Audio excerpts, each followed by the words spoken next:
There is still time to correct this most grievous misunderstanding, Mr. Carter. The dagger of Amon Ra must be returned to Egypt. Stay out of my way, or I'll thrash you within an inch of your life. Surely you can find a way to accommodate everybody's wishes. Who are you to tell me what I can do with my own property? Your property? What authority did you have? The authority of the Egyptian Antiquities Service. So if you don't like it, I suggest you waddle on back to Egypt and complain to your own government. Would it not be better to work this out diplomatically? This isn't a case for diplomacy. It's a case for your acceptance of the situation. It is not just my acceptance at issue, Mr. Carter. Frankly, some of our people are quite upset, moved to take drastic measures if need be. Are you threatening me, you malodorous little man? Mr. Carter, there are some who would rather fight back than allow their country to be stripped of its national treasures. Any fat savage who lays a finger on my exhibit or threatens me will find himself in deep trouble. Do I make myself clear? As clear as the water of the oasis, Mr. Carter.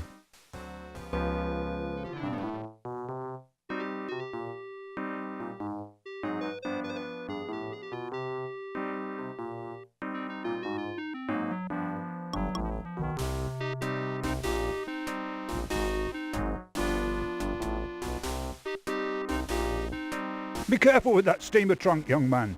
It's exceedingly valuable.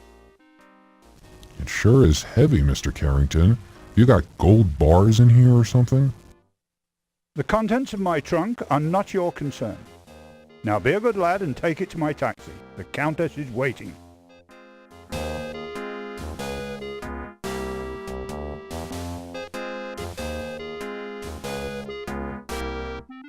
New Orleans, 1 week later. Are you sure you've got everything? Yes, Daddy. You've got Sam's address at the paper? Yes, Daddy. You've got the money I gave you? Yes, Daddy. Don't worry. Put some money in your shoe.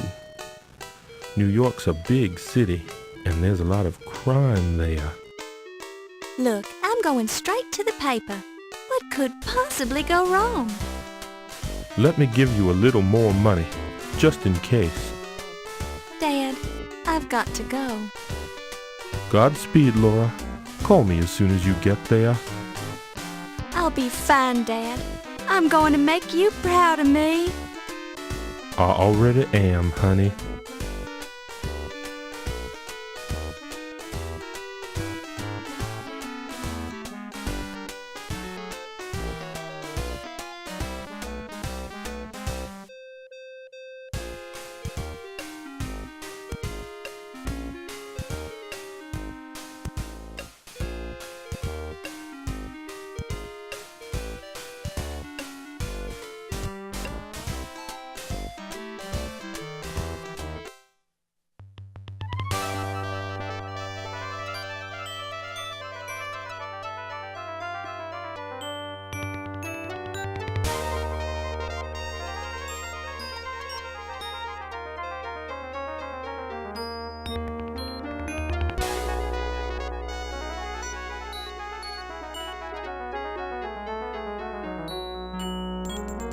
Excuse me, dear, are you a secretary?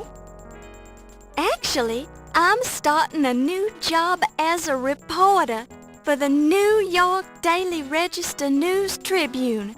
My name's Laura Bow. How nice. I'm Irmgard.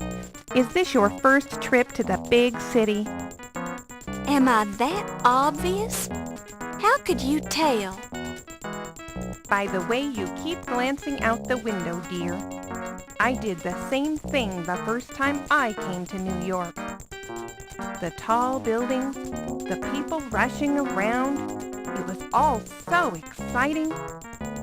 Then I stepped off the train and got mugged. How awful! It's the New York experience.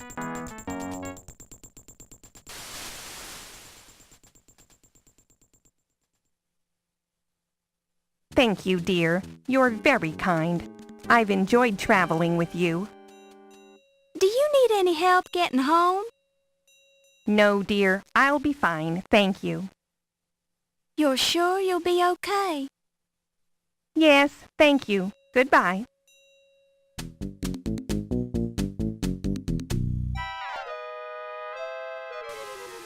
Goodness gracious! My suitcase!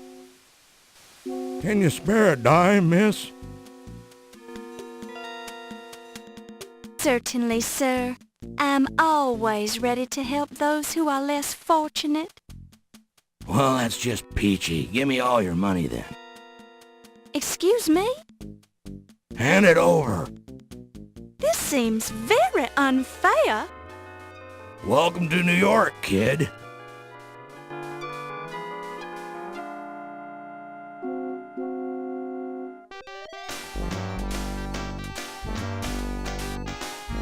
I'm not gonna let a little bad luck ruin my day. Hello, New York. Laura Bow has arrived.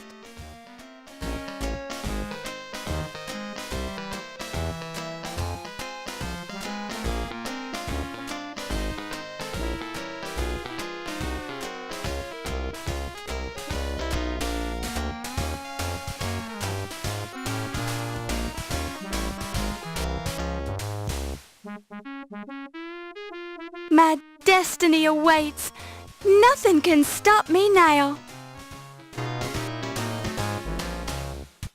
I really want to thank you for hiring me, Mr. Augustini. For hiring you? I don't even know who you are. I'm Laura Bow. I believe you know my father, John Bow. Ah, John Bow's daughter. Now I remember. How is he? He's fine, and he says hello. He wanted to know if you still had that newspaper clipping on your wall about the explosion of the Hindenburg building in New Orleans. Yes, your father was the first cop on the scene of the explosion, and he let me into the wreckage so I could cover it for the paper. I rescued Rupert Hindenburg from his burning office, wrote about it, and made a name for myself as a reporter. I owe John a lot for that. Think you could handle being a reporter for a big city paper? I'll do my best, sir. We usually just hire men for this job. It's rough out there, and you're kinda small. I can do it, Mr. Augustini. Just give me a chance. All right, as a favor to my old pal John, but I'll be keeping a close eye on you. Thank you, sir. For your first assignment, I want you to write about a burglary. Some kind of fancy knife was stolen from the Dagger Museum. I'll arrange for you to attend the fundraiser at 7 o'clock tonight for their new Egyptian exhibit. Everyone will be there. Tell them you're covering the society news so they won't clam up on you. You won't regret it, sir. I have a nose for news. Just keep your nose out of trouble. Here's your official notebook and your pencil. It already has Crodfaller's notes in it. Have the story ready by 3 tomorrow, or you're out of a job.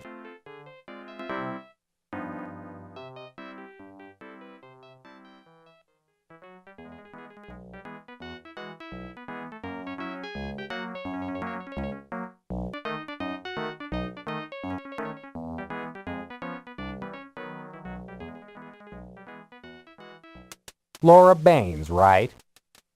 Laura Bow, sir. And I believe you have the advantage. Crodfaller Rhubarb, ma'am, though you can call me Rube. So I suppose you've already met Sam. Yes, he's very colorful. Don't let him shake you. He's tough on the outside, but inside he's got a heart of stone. I'm sure he... Pardon me? What did you say? Never mind, just pulling your leg. Why don't you take this desk right here and we'll get you settled in? That's very kind of you. Mr. Augustini sort of left me on my own. I have to start on this story about a burglary at the Lion Decker Museum.